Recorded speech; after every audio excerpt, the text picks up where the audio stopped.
अस्सलामु अलैकुम वरहमतुल्लाहि वबरकातुह। वालेकुम अस्सलाम वरहमतुल्लाहि वबरकातुह।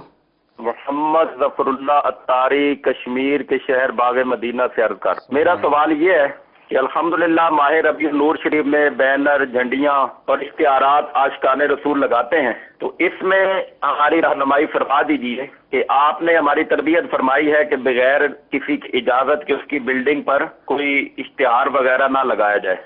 तो बाज बिल्डिंग ऐसे होते हैं कि उनके मालिकान तक पहुंचना मुमकिन नहीं होता, बहुत मुश्किल होता है कि आगे उनके मुलाजमीन ही होते हैं। क्या उनके मुलाजमीन से इजाजत लेकर उनके बिल्डिंग पर बैनर या गत्ता वगैरह मीलाद शरीफ का लगाया जा सकता है, या सरकारी इमारतें होती हैं तो इसके ऊपर बैनर लगाने के लिए किन की इजाजत अवेलेबल होगी? तो ये आप रहनुमाई फरमा दें। जज़ाकल्लाहु खैरा। अस्सलामु अलैकुम वरहमतुल्लाहि वबरकातुहू। ज़फरुल्लाह भाई बाग मदीना से, अल्लाह ताला इनके दिल को, इनके सीने को बाग मदीना बनाए, इनके सदक़े हमें भी मदीने की ज़ियारत नसीब हो जाए। बगैर इजाज़त इश्तिहार लगाना या झंडे लगाना, और अगर इजाज़त लेने की ज़रूरत ही पेश आए और कोई इजाज़त देने वाला मिलता ना हो तो अब क्या करें? वाजिब तो नहीं है ना बहरहाल उस बिल्डिंग पे लगाना, तो उसी बिल्डिंग पे लगाएंगे।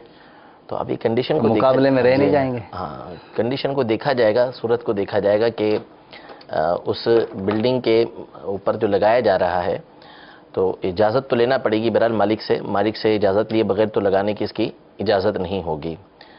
और इसी तरह सरकारी, जो इन्होंने पूछा है कि सरकारी इमारतें हैं उसमें जो है लगाई जाती हैं, तो इसकी भी इजाज़त नहीं होगी, क्योंकि हाँ ये है कि बास चीज़ें उर्फ़न ऐसी होती हैं, जैसे बैनर वगैरह हैं, उससे इमारत को असलन कोई नुकसान नहीं पहुंच रहा होता।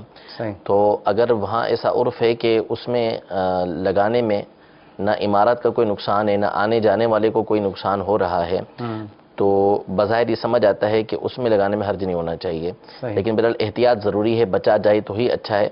जहाँ जहाँ इजाज़त मिलती है वहाँ इसको लगाया जाए।